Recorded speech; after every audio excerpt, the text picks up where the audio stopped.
আজ বারাসাত বিদ্যাসাগর ক্রীড়াঙ্গনের খেলার মাঠের আধুনিকীকরণের শিলান্যাস শুভ উদ্বোধন অনুষ্ঠান অনুষ্ঠিত হলো।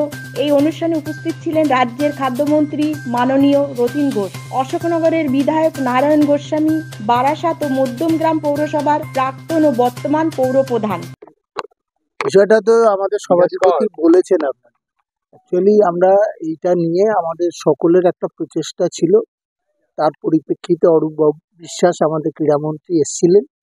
তারপরে তিনি এখানে বসে সকলের সাথে আলাপ আলোচনা করে জেলা পরিষদের আর্ধেক এবং রাজ্য সরকারের স্পোর্টস ডিপার্টমেন্ট আর্ধেক দিয়ে এই মাঠটা যাতে সময়োপযোগী করে খেলার মাঠ হিসেবে যাতে সামনের সিজনে যাতে এখানে লিগ যেগুলো হয় আমাদের কলকাতা মাঠে সেগুলো খেলাগুলো এখানে হতে পারে, এবং সেই ব্যাপারে সবাই মিলে চেষ্টা করেছেন। এবং মাননীয় মুখ্যমন্ত্রী এটা আমাদের বাংলায় যেমন বিভিন্ন উন্নয়ন হচ্ছে, তার মধ্যে আমাদের এই বারাসাত স্টেডিয়ামও তার মধ্যে একটা ধাপ।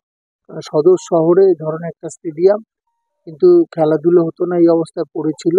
কারণ যেহেতু এখানে অ্যাস্ট্রোটার্ফের মাঠ ছিল, আজকের ব্যবস্থা অ্যাস্ট্রোটার্ফে খেলা যায় না, সেই জন্য আমরা নতুন করে আবেদন করেছিলাম। তার পরিপ্রেক্ষিতে এটা অনুমোদন হয়েছে।